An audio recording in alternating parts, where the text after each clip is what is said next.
오늘 우리에게 주시는 하나님의 말씀을 함께 보겠습니다. 오늘 말씀은 로마서 8장 12절에서 17절까지의 말씀입니다. 로마서 8장 12절에서 17절까지의 말씀입니다.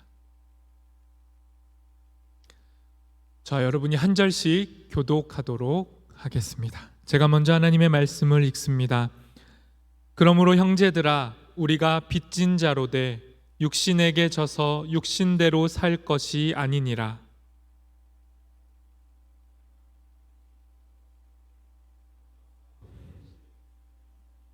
무릇 하나님의 영으로 인도함을 받는 사람은 곧 하나님의 아들이라.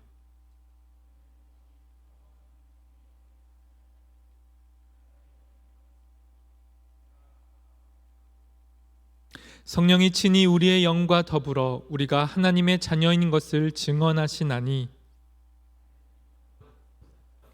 하나님의 상속자요 그리스도와 함께한 상속자니 우리가 그와 함께 영광을 받기 위하여 고난도 함께 받아야 할 것이니라. 아멘.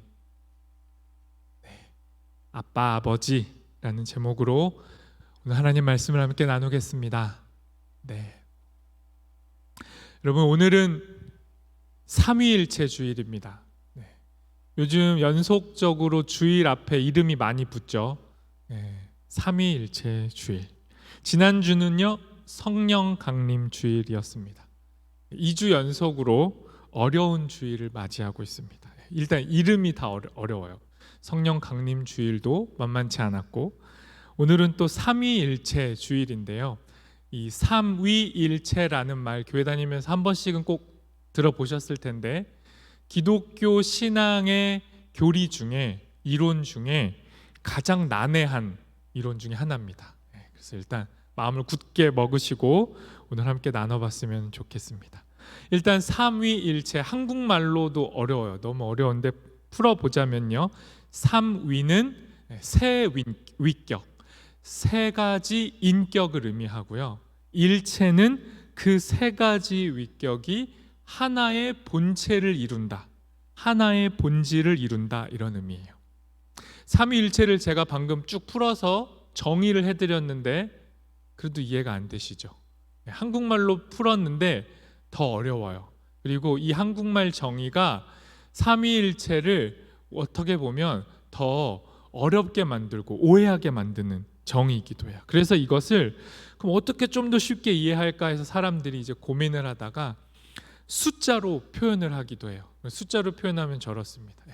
3은 1이고 1은 3이다. 셋은 하나고 하나는 곧 셋이다.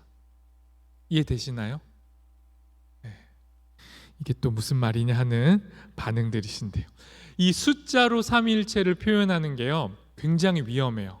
왜냐하면 저렇게 숫자로 표현되어 있기 때문에 삼위일체를 숫자 안에 가둬두고 저 숫자를 어떻게 풀어낼까를 고민하기 시작하면 이 삼위일체의 함정에 빠지게 됩니다.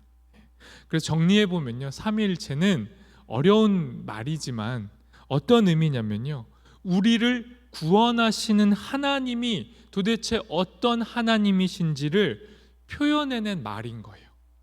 그러니까 삼위일체라는 말이 먼저 있었던 것이 아니라 하나님이 어떠한 분이신가를 신앙인들이 경험하면서 그 삶의 경험을 고백한 언어가 삼위일체라는 표현에 녹아져 있는 겁니다. 여러분, 기독교 신앙은요 이렇게 삶에서 하나님을 경험해요. 그러니까 하나님이 우리를 구원하시는 사건을 경험한단 말이에요. 근데 이 경험이 워낙 풍성하기 때문에 그냥 신, 하나님이라는 이 단어, 이 한 단어로는 그 구원 사건을 다 표현해낼 수가 없어요. 그러다 보니까 기독교인들이, 신앙인들이 이 신이라는, 하나님이라는 이름 안에 다 표현이 안 되는 이 풍부한 하나님을 삼위일체라는 이름으로 표현한 겁니다. 그러니까 보다 정확하게 말하면 기독교는요 단순한 유일신 종교가 아니에요. 단순하게 숫자적으로 하나의 신을 믿는 종교가 아니라 삼위일체이신 하나님을 고백하는 종교입니다. 아버지이신 성부 하나님, 아들이신 성자 하나님, 그리고 아버지와 아들을 연결해 주시는 성령 하나님이 각각 고유한 특성을 가진 구별되는 위격들이지만 분리되지 않고 떨어져 있지 않고 서로가 서로에게 연결되어 계신 분, 그렇게 서로가 서로와 연결된 분이 우리의 하나님이다라는 고백이 삼위일체 안에 담겨 있는 겁니다. 근데 여러분, 문제가 있어요. 이 삼위일체라는 말이 성경에 있을까요, 없을까요? 성경 안에 삼위일체라는 단어는 존재하지 않습니다. 그런데 성경 안에 없다고 해서 삼위일체가 그러면 진리가 아니냐? 그렇지 않죠. 성경에는 삼위일체라는 말이 없지만 이 세 위격, 성부, 성자, 성령 하나님이 분명하게 언급이 되고 있어요. 그 대표적인 구절 두 군데만 살펴보겠습니다. 먼저 마태복음 28장 19절. 오늘 저희 주보에도 새겨져 있는 정말 유명한 구절이에요. 우리 함께 읽어보겠습니다. 그러므로 너희는 가서 모든 민족을 제자로 삼아 아버지와 아들과 성령의 이름으로 세례를 베풀고. 고린도후서 13장 13절도 읽어보겠습니다. 주 예수 그리스도의 은혜와 하나님의 사랑과 성령의 교통하심이 너희 무리와 함께 있을지어다. 삼위일체 성부, 성자, 성령 하나님이 함께 역사하시는 사건을 방금 이 두 구절에서는요, 세례와 축도의 사건으로 요약하고 있는 거예요. 그러니까 우리가 교회에서 세례를 받고 늘 예배 마칠 때 축도를 하잖아요. 그 안에 삼위일체 하나님이 담겨져 있는 겁니다. 하지만 그럼에도 성경은 문자적으로 도대체 이 삼위의 하나님이 어떻게 하나가 되시는지는 정확하게 설명하지 않아요. 그러다 보니까 발생하는 문제가 뭐냐면요, 삼위일체가 중요한 건 알겠는데 이 삼위일체가 어떻게 작동하는지를 설명을 해낼 수가 없어요. 인간의 언어와 지성으로는 이 삼위일체 하나님을 표현할 방법이 없는 거예요. 그러니까 문제가 발생해요. 오해가 자꾸 발생하는 거죠. 여러분, 삼위일체는 말 그대로 신비예요. 신비는 우리의 이해를 초월해 있는 사건을 말하는 거죠. 그러니까 이 신비의 사건인 삼위일체를 우리는 오해해요. 왜곡하죠. 그러면 문제가 발생해요. 초기 교회 기독교가 특히나 이 삼위일체 하나님을 오해하는 걸 매우 경계했어요. 왜냐하면 하나님을 오해하기 시작하면 이단으로 빠지기 시작하거든요. 걷잡을 수 없이 잘못된 신앙으로 가버려요. 그래서 이 삼위일체의 신앙, 잘못된 하나님에 대한 이해를 우리가 두 가지만 살펴보겠습니다. 이 두 가지 이해를 피하시면 조금 더 정확한 삼위일체를 이해할 수 있다, 이렇게 생각하시면 되겠습니다. 삼위일체에 대한 잘못된 이해, 첫 번째는요, 삼위일체 중에 숫자 3, 이 셋을 너무 강조하며 문제가 벌어져요. 그러니까 성부, 성자, 성령 하나님이 존재한다라고 하니까 그러면 하나님이 세 명인가? 신이 세 명인 건가? 그럼 우리 기독교가 세 명의 신을 섬기는 건가? 라는 오해로 빠지는 거죠. 이거를 이제 삼신론이라고 하는데요. 삼신론이라는 이제 이단 사상이 있는 거예요. 한 분이신 하나님, 하지만 위격이 구분되신 이 하나님을 오해해서 각각의 하나님으로 분리를 해버린, 이게 이제 삼신론, 오해인 겁니다. 이런 거예요. 마치 계란을 표현하는데 계란 껍데기 흰자 노른자로 계란을 완전히 분리해서 이해하려고 하는 거죠. 그러니까 뭐냐면 개별적인 분리만을 강조하고 하나로 연결돼 있음을 놓치는 거예요.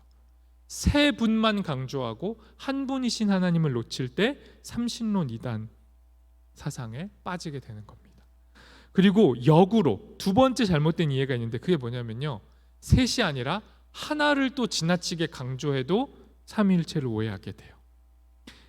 지금 제가 들 예는요, 잘못된 예입니다. 근데 여러분이 교회에서 많이 들어보셨을 수도 있는 삼위일체에 대한 이해, 어떤 거냐면 이런 거죠. 물이 있어요. H2O죠. 이 물이 있는데 이 물이 액체이면 그냥 물이고 얼면 얼음이 되고, 이게 기화가 되면 수증기가 된다. 그러니까 같은 물이 물, 얼음, 수증기로 변한다. 이런 예로 삼위일체를 설명하는데 이건 잘못된 예가 되는 거예요. 또 다른 잘못된 예가 있어요. 한 사람이 있어요. 남자라면 그 남자는 상황에 따라서 아들이 되기도 하고 남편이 되기도 하고 아버지가 되기도 해요.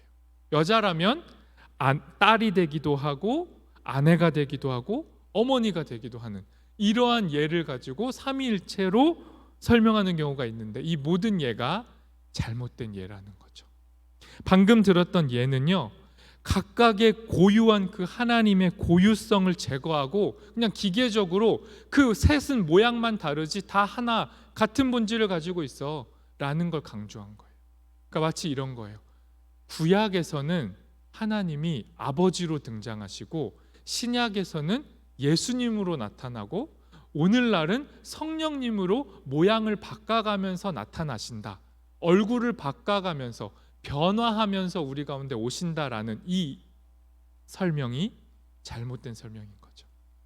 하나님은요, 구약에서도 삼위일체셨어요. 구약에서 창조 활동을 하실 때도 아버지와 아들과 성령이 함께 하셨고, 신약에서 예수님이 우리를 위해 고난 받으실 때도 아버지와 아들과 성령은 함께 셨고, 오늘날도 우리가 살아가는 오늘날도 아버지와 아들과 성령은 우리와 함께 하세요. 이 고백이 바른 고백입니다.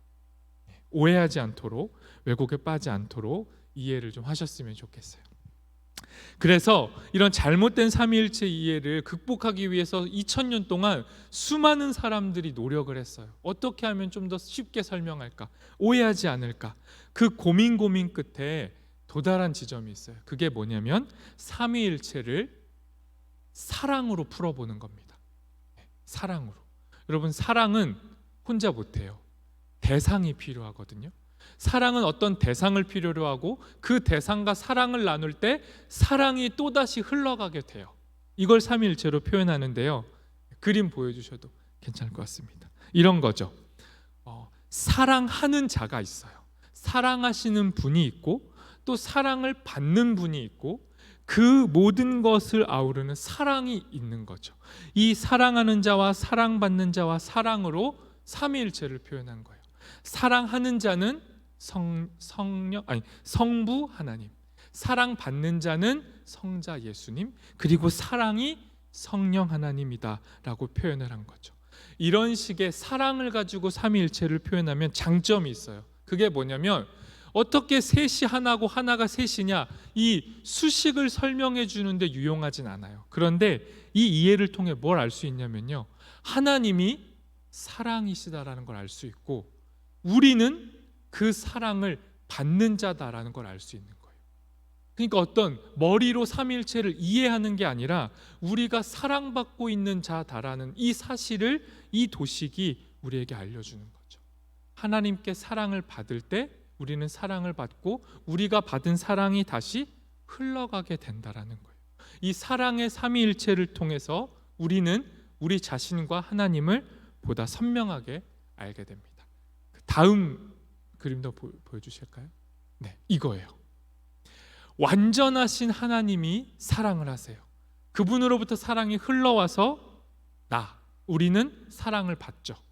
하나님이 사랑하시고 우린 사랑을 받고 여기서 그치지 않고 그 사랑이 또 다른 누군가에게 흘러가요. 그게 바로 너저 너, 이웃. 그러니까 삼위일체 하나님의 사랑 안에 있으면 뭐가 자연스럽게 실현되냐면 하나님 사랑과 이웃 사랑이 실현되는 거예요. 하나님 안에 있는 사랑이 흘러 넘치는 것이 이 사랑의, 이 관계의 특징인 거죠.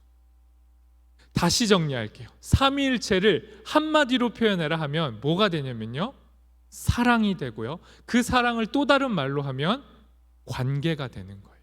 그러니까 삼위일체는 관계를 설명하기 위해서 나온 말인 거예요.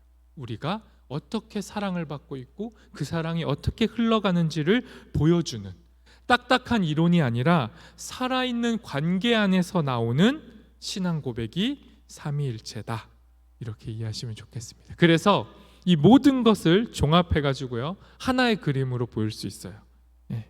이게 바로 이 그림입니다. 이 그림을요 페리코레시스, 어려운 말이니까 그냥 넘어가셔도 돼요. 페리코레시스를 표현한 그림이라고 하는데 저게 뭐냐면요, 성부, 성자, 성령 그 삼위의 하나님이 동일한 모습으로 한 원안에 계시죠. 분리되지 않고 함께 하세요. 하지만 서로의 영역이 존재해요. 그리고 서로가 둥글게 둥글게 원을 그리면서 돌아요. 저거를 사랑의 운동, 사랑의 춤이라고도 하거든요. 그러니까 삼위의 인격이 함께 어우러져서 사랑을 나누는 모습이 삼위일체인 겁니다. 그러니까 삼위일체는 다른 말로 뭐라고요? 관계면서, 사랑의 관계면서 사귐과 연합인 거죠. 그러니 삼위일체는 기독교에서 가장 중요해요. 우리가 교회로 살아갈 때 분리되어 있지 않고 서로가 함께 어우러져서 살아가는 것이 저 삼위일체를 고백하는 행위가 되기 때문입니다.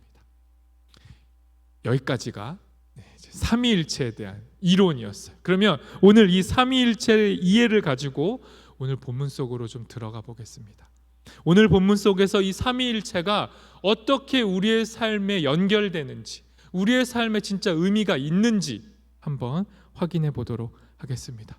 오늘 본문 중에 가장 중요한 로마서 8장 15절 말씀을 우리 함께 읽겠습니다. 너희는 다시 무서워하는 종의 영을 받지 아니하고 양자의 영을 받았으므로 우리가 아빠 아버지라 부르짖느니라. 이 말씀 구절 안에 삼위일체 하나님이 우리 안에서 어떤 일을 하시는지를 보여주는 거예요. 삼위일체 하나님이 무슨 일을 하시냐면요, 그분들, 그 하나님이 그 연합과 사귐과 사랑을 통해 죄의 노예, 종의 영에 사로잡혀 살아가는 우리를 입양하신다라고 말하는 거예요. 삼위일체 하나님이 무슨 일을 하신다고요? 우리를 입양하시는 거예요. 자격 없고 전에는 그냥 죄의 노예로 살던 우리를 이제는 하나님의 자녀로 입양해 주신 거예요. 그리고 하나님의 자녀로 입양된 우리가 할 수 있는 일이 뭐냐면 이제 하나님을 아버지라고 고백하는 거죠. 이게 삼위일체 하나님 우리 안에 하시는 일이에요. 오늘 본문에서 종의 영과 하나님의 영이 나와요. 여러분, 종의 영에는 특징이 있습니다. 종의 영의 특징이 뭐냐면요, 두려움이에요. 종의 영에 사로잡혀 사는 사람들은 율법적인 두려움에 사로잡혀서 살아요. 그러니까 자유함이 없어요. 이 율법에 매여서 이 율법을 이루지도 못하면서 이 율법에 끌려다니는 거죠. 이런 겁니다. 순종해야만, 율법을 지켜야만 용납받는다. 너 율법 지켜야 돼. 선하게 살아야 돼. 순종해야 돼. 그래야 하나님께 용납받을 수 있어. 이게 종의 영의 특징이고, 이것을 다른 말로 하면 종교라고 하는 거예요. 여러분, 교회를 다니면서요, 종교에 빠지면 안 됩니다. 종교와 복음을 구분하셔야 돼요. 종의 영, 종교는 행함이 먼저예요. 행함으로 용납받는다. 이 순서가 종교입니다. 그런데 여러분, 복음은 달라요. 복음은 어떻게 말하냐면요, 하나님의 영이신 성령을 통해 우리는 이미 용납받았다라고 선언하는 거예요. 우리가 용납받았기 때문에 이제 순종할 수 있는 능력이 우리 안에 주어졌다. 이 도식이 복음입니다. 종교의 영과 종의 영과 다른 성령의 영, 하나님의 영이 우리에게 들려주시는 복음이에요. 우리는 이미 용납받았고 용납받았으므로 순종할 수 있다. 이것이 삼위일체 하나님이 우리 가운데 행하시는 일입니다.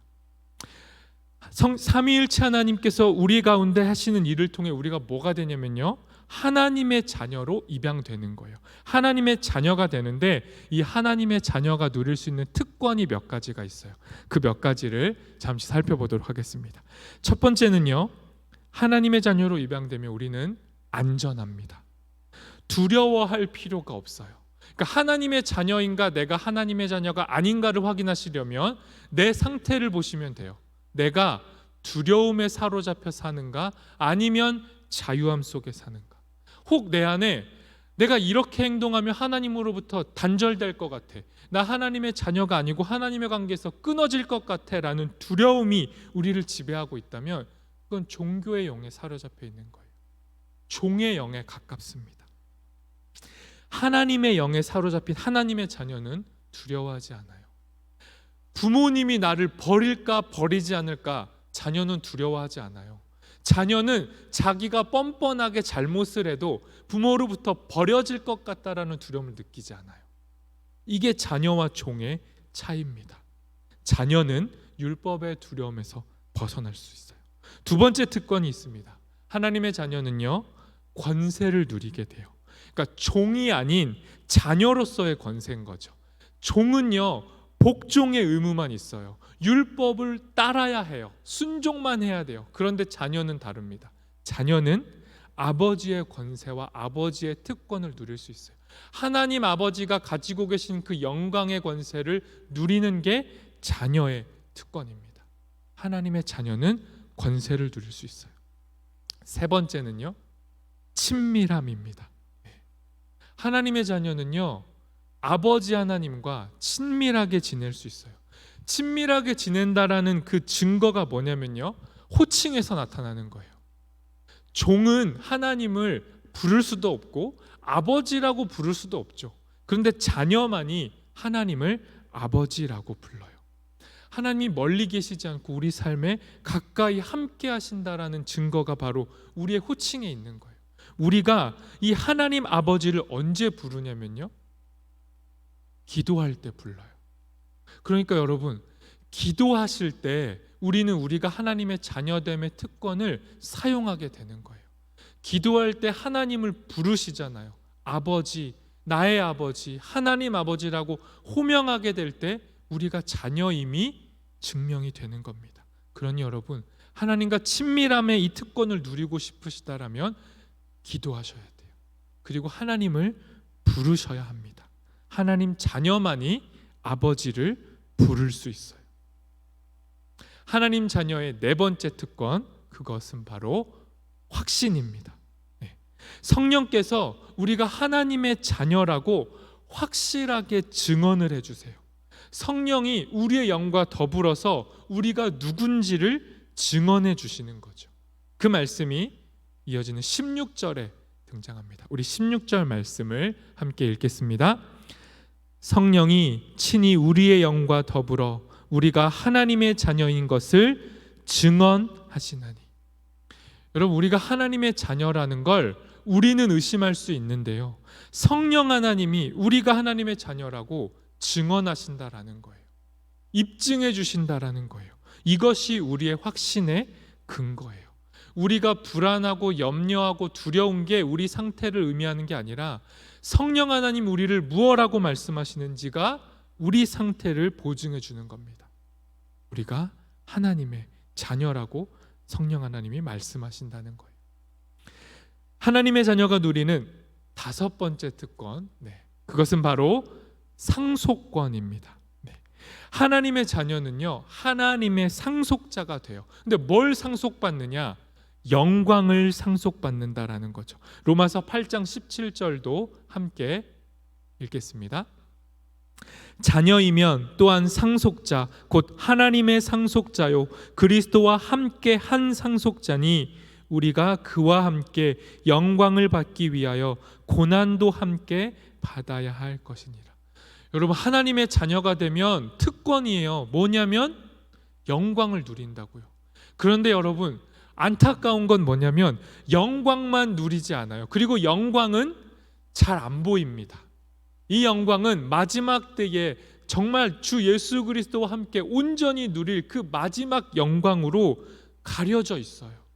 그러면 우리가 하나님의 자녀가 돼서 하나님의 상속자로서 경험하고 누리게 되는 대부분의 것은 뭐냐? 영광이 아니라 고난이에요. 그래서 하나님의 자녀가 누리게 되는 특권, 마지막 그 특권, 여섯 번째 특권이 뭐냐면 고난입니다. 동의가 되시나요? 여러분, 고난이 특권이에요? 여러분, 고난이요, 우리 삶에 허락이 됩니다. 고난 속에서 변함없이 우리가 하나님의 자녀고 하나님의 상속자라고 성령 하나님이 말씀을 하세요. 고난을 통과해서 그 고난과 함께 영광을 주실 그 하나님의 사랑으로, 그 사랑 안으로 우리는 들어가는 중인 거예요. 그런데 고난 없이 영광으로 갈 수 없어요. 그러니 여러분, 이 고난이 우리의 특권임을 인정하셔야 돼요. 그런데 제가 이렇게 앞에서 아무리 고난이 특권임을 인정하십시오 해도 인정이 안 되죠. 고난이 특권인 이유가 뭘까요? 여러분, 고난이 왜 특권이죠? 여러분, 고난이 있으신가요?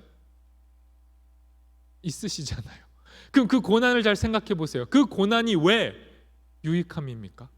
그 고난이 도대체 왜 특권이에요? 목사님, 아무리 생각해 봐도 고난은 영양가가 없어요. 전 이 고난을 버리고 싶어요 라는 고백을 하실 수 있을 겁니다. 그런데 여러분, 고난이 특권인 이유는요, 고난을 통해 삼위일체 하나님을 우리가 닮아가게 되기 때문이에요. 고난 가운데 함께 하시는 그 하나님을 우리가 고난 속에서 마주하게 돼요. 고난을 피하게 하시는 하나님이 아니라 고난 속에 우리와 함께 하시는 하나님을 만난다고요. 그러니 우리는 이 고난이라는 시면, 이 밑바닥 끝이 안 보이는 이 깊은 구덩이 속에 들어가도 그 안에서 하나님을 만나고 하나님을 닮아갈 수 있어요. 그러니 고난은 특권입니다. 하나님의 자녀의 특권이에요. 제가 6가지 하나님 자녀의 특권을 쫙 설명을 드렸어요. 여러분, 종의 영으로 사실래요? 아니면 이 하나님의 특권을 누릴 수 있는 하나님의 자녀로 사실래요? 노예로 사시겠습니까? 아니면 하나님의 딸과 아들로 사시겠습니까? 이게 우리의 선택이에요. 여전히 우리 안에 이런 고백이 있을 수 있어요. 나는 하나님의 자녀가 될 만한 그 어떠한 좋은 가치도 갖고 있지 않아요. 제 안에는 하나님의 자녀라고 말할 수 있는 그 어떤 선함이 없어요. 그냥 내가 열심히 노력을 해야 하나님께 보상을 받을 수 있을 것 같은데 저는 열심도 부족해요. 노력도 잘 안 해요. 제가 이렇게 제대로 하지 못하고 있으니 저는 언젠가 하나님으로부터 버림받을 것 같아요. 쫓겨날 것 같아요. 여러분, 이런 생각이 자녀의 생각이 아니라 종의 생각인 겁니다. 이게 종의 삶이에요. 충만하신 삼위일체 그 하나님의 사랑의 관계 안에 들어오지 못할 때 우리는 늘 이렇게 불안한 거예요. 언제 버림받을까? 언제 낙오자가 될까? 언제 하나님으로부터 이탈하게 될까를 늘 두려워하고 불안해서 사는 겁니다. 여러분, 이 영에서 빠져나오셔야 돼요. 여러분, 하나님은 우리의 고용주가 아닙니다. 하나님은 우리에게 미션을 주시고 그걸 어떻게 수행하냐에 따라서 우리를 판단하시는 무서운 심판자가 아니라 우리의 아버지라고 오늘 본문이 말씀해요. 조건 없이 그저 그 사랑 안에 우리를 담아내시고 그 안정감 안에서 우리를 아빠, 아버지라고 부를 수 있는 자녀로 허락하시는 것이 하나님의 사랑이에요. 여러분, 오늘 본문의 설교의 제목이기도 한데요, 아빠, 아버지라는 호칭이 등장하죠. 이거 보통 어떻게 이해하시고 사용하시나요? 아빠, 어린아이가 약간 혀 짧은 소리로 아버지라고 못해가지고 그냥 아빠 하는 그 귀여움의 표현으로 아빠, 아버지라고 표현한 걸까요? 우리 이런 마음으로 이해하기도 하고 심지어 찬양도 이렇게 고백해요. 아빠, 아버지. 정말 어떤 친밀함의 상징으로 이 단어를 표현하는데요, 성경 본문에서 아빠, 아버지는 사실 그런 표현이 아니에요. 그러니까 이 아빠라는 말은요, 아버지라는 뜻의 아람어를 그냥 그대로 음역한 거예요. 그러니까 아빠, 아버지는 뭐예요? 아버지, 아버지예요. 아버지를 강조한 표현입니다. 물론 우리가 하나님을 아빠로 여기면서 하나님과 친밀하게 사귐을 할 수 있어요. 그런데 여러분, 기억하셔야 될 것은 우리가 아버지라고 부르는 건요, 맥락이 있어요. 그냥 단순하고 편안하고 어떤 감성이 풍부한 상태에서 하나님을 찾는 게 아니고 성경에서 아빠, 아버지, 하나님을 부르는 맥락이 있다고요. 그 맥락이 뭐냐면 고난입니다. 언제 하나님을 불러요? 고난 속에서 부르는 거예요. 그래서 고난은 특권이기도 하고 하나님의 자녀됨의 증거인 거예요. 우리 마가복음 14장 36절을 읽어보겠습니다. 언제 아빠, 아버지라는 말을 쓰느냐? 이럴 때 쓰는 겁니다. 함께 읽겠습니다. 이르시되 아빠, 아버지여, 아버지께는 모든 것이 가능하오니 이 잔을 내게서 옮기시옵소서. 그러나 나의 원대로 마옵시고 아버지의 원대로 하옵소서 하시고. 아빠 아버지라는 이 간절한 고백을 누가 하셨냐면 예수님이 하셨어요. 엄밀히 말하면 하나님을 아버지라고 부를 수 있는 분은 예수님밖에 없어요. 아들이신 그분만이 하나님의 자녀의 특권을 사용할 수 있는데 이 특권을 우리에게도 주신 거예요. 그럼 우리도 이 특권을 사용해야 하는데 언제 아빠 아버지를 부르냐고요? 언제 아빠 아버지를 우리가 외치죠? 고난의 상황 속에서, 인생의 절벽 속에서, 앞이 보이지 않는 캄캄한 어둠 속에서, 어둠의 구렁텅이 앞에서 아빠 아버지를 찾는 겁니다. 아버지 없이는 살 수 없습니다라는 고백이에요. 성부, 성자, 성령 안에서 우리는 하나님의 아들, 종이 아닌 양자가 되었사오니, 이제 우리가 하나님의 자녀가 되었사오니 내가 이제 아버지와 함께 이 고난의 길을 걸어가겠습니다. 이때 외쳐 나오는 고백이 아빠 아버지인 겁니다. 그 맥락이 좀 다르죠. 말랑말랑한 표현이 아니에요. 아빠 아빠 이 정도 표현이 아니라 간절함과 신뢰의 표현, 확신의 표현. 아버지 아니면 전 살 수 없습니다라는 고백인 겁니다. 그러니 여러분, 평온한 상황 속에서 고백되는 아버지가 아니라 고난이라는 상황 속에서, 소망이 보이지 않는 상황 속에서, 때로는 종교의 영에 사로잡혀서 끊임없이 나를 증명해 내려고 하는 이 불안과 두려움에 사로잡혀 살아갈 때, 혹은 세상의 흥미를 잃어버리고 우울과 무기력과 허무와 침울 속에 던져져 있을 때, 그때 우리가 나지막히 우리 안에서 터져서 외치는 표현이 아빠, 아버지인 겁니다. 내 상태와 상관없이 내 안에서 터져 나오는 고백이 아빠, 아버지예요. 삼위일체 하나님이 우리 안에 불어넣어 주신 소망의 표현이 아빠, 아버지입니다. 고난 끝에 영광을 주실 아버지, 그리고 말할 수 없는 탄식으로 지금도 우리를 위해 기도하시는 성령 하나님, 그리고 우리를 하나님의 아들로 삼아주신 이 위대한 변화를 시작하게 하신 맏아들 예수 그리스도, 아버지, 성령님, 예수 그리스도, 이 삼위 하나님의 사귐과 연합이 우리에게 아빠 아버지라는 고백을 터뜨리게 하는 거예요. 말씀을 맺겠습니다. 여러분, 삼위일체 어려워요. 네, 어려운 개념이에요. 그런데 여러분, 삼위일체의 이 하나님이 하시는 일을 주목하고 기억하세요. 이 삼위일체 하나님이 똘똘 뭉쳐서 뜨겁게 사랑하시는 그 사랑이 우리를 건져내는 겁니다. 고난 속에서도 우리를 건져내고야 마시는 거예요. 그러니 여러분, 고난 가운데 있다면, 어둠 가운데 있다면 이 삼위 하나님을 기억하시고 아빠, 아버지 이 이름을 부르시기를 소망합니다. 그리고 나만 부르는 게 아니라 내 옆에, 내 곁에 나보다 더 큰 구렁텅이와 고난 속에 빠져 있는 그 다른 나, 또 다른 나, 너, 우리의 이웃, 우리의 형제자매, 우리의 자매와 형제를 잊지 마시고 우리의 기도 속에 우리의 아픔과 우리의 고난을 담아냈으면 좋겠습니다. 그렇게 하나님의 이름을 부르는 우리가 되기를 소망합니다. 우리 이 시간 함께 찬양하겠습니다.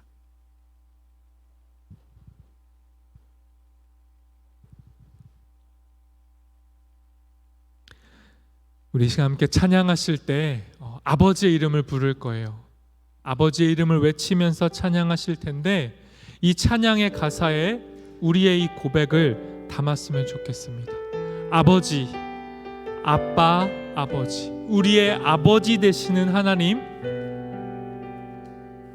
우리를 종이 아니라 자녀라고 말씀하시고 우리를 아들로, 딸로, 하나님의 자녀로 입양하신 그 하나님 아버지의 사랑을 기억하시면서 그 은혜에 감사하며 이 시간 우리 함께 찬양할 수 있었으면 좋겠습니다. 우리 함께 고백하겠습니다.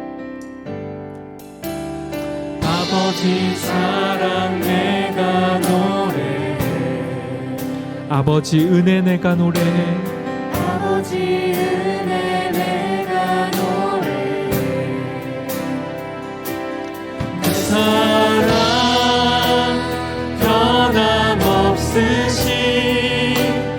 거짓없으신 성실하신 그 사랑 상한 갈 때 꺾지 않으시니 상한 갈 때 꺾지 않으시니 꺼져가는 등불 끄지 않는 꺼져가는 등불 끄지 않는 그 사랑 변함없으신 거짓없으신 성실하신 그 사랑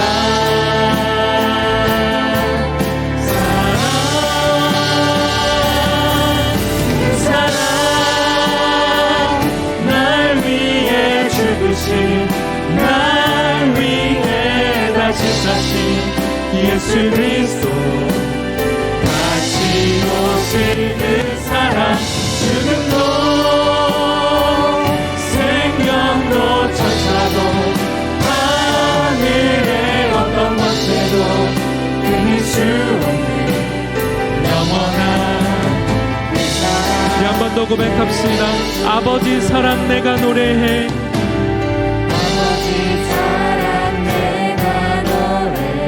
아버지 은혜 내가 노래해. 아버지 은혜 내가 노래해. 그 사랑 변함없으신 거짓없으신 성실하신 그 사랑 상한 갈 때 꺾지 않으시는 상한 갈 때 꺾지 않으시니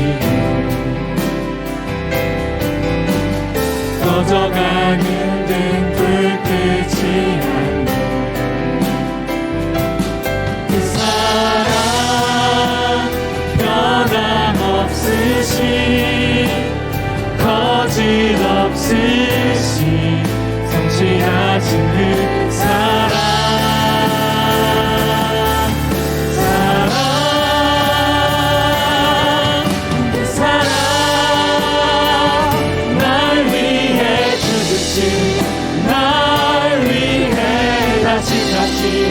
예수 그리스도 다시 오실 그 사랑 죽음도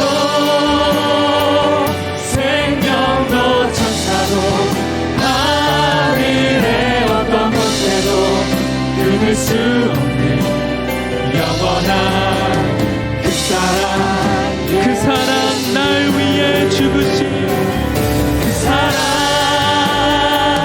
날 위해 죽으신 날 위해 다시 사신 예수 그리스도 다시 오실 그 사랑 죽음도 생명도 천사도 하늘의 어떤 것에도 끊을 수 없는 영원한 그 사랑 예수. 여러분 우리 이 시간 다함 없는 아버지 사랑을 기억하며 기도했으면 좋겠습니다. 신실하고 변함없는 아버지 사랑을 기억하며 기도했으면 좋겠습니다. 우리의 상태는 늘 변하고 우리는 언제나 변질되고 우리 안에는 언제나 두려움이 가득하고 하나님의 자녀됨보다는 종의 자녀로 종의 영으로 살아갈 때가 너무도 많은 우리지만 이런 우리를 다시 찾아오시는 성부, 성자, 성령 하나님의 은혜를 기억하며 이 시간 우리 하나님 앞에 기도합시다.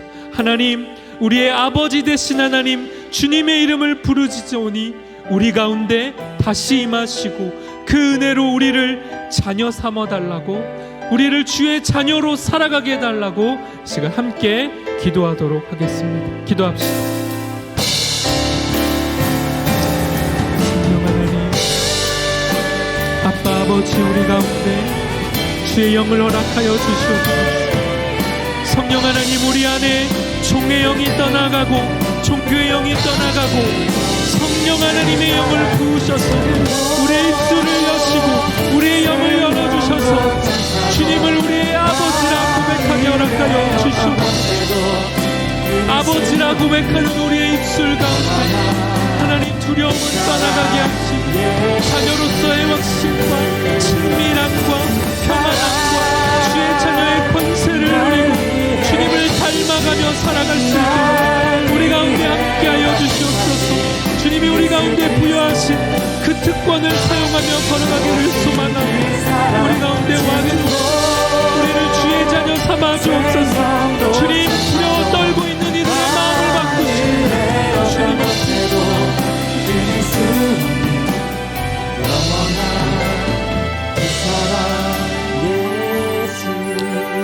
우리 이 시간 마지막으로 잠잠하게 기도했으면 좋겠습니다. 이 시간 기도하실 때 혹 우리 가운데 여전히 두려움 가운데 사로잡혀 있는 자들이 있다면, 아니 혹시 우리 가운데 주님을 아버지라 부르지 못하고 주님을 아빠 아버지라 부르지 못하고 있는 이들이 있다라면 이 시간 우리 잠잠하게 주님의 이름을 불렀으면 좋겠습니다.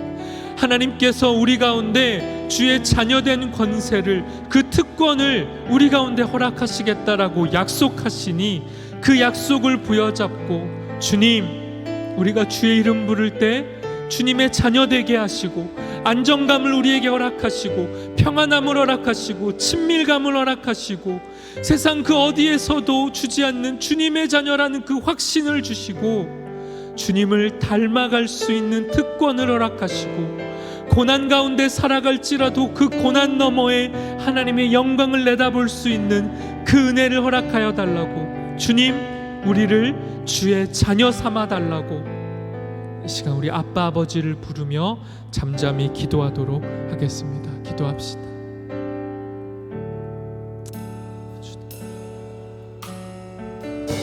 성령 하나님, 우리 가운데 은혜를 허락하여 주십시오.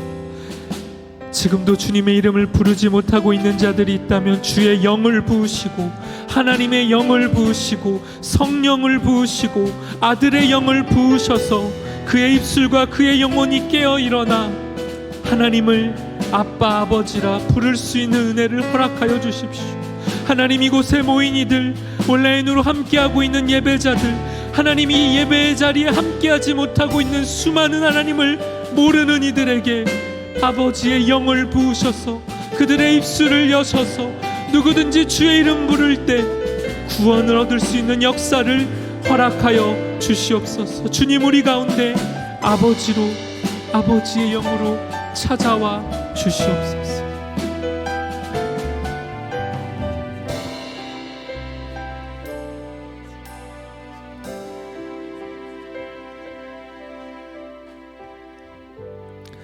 하나님 감사합니다. 삼위일체 주일을 맞이하여 우리 가운데 다시 말씀하시고 성부, 성자, 성령 하나님이 결코 나뉠 수 없는 그 사랑을 통해 우리를 구원하시고 우리에게 하나님을 아빠 아버지라 부를 수 있는 특권을 허락하셨음을 깨닫게 하시니 감사합니다.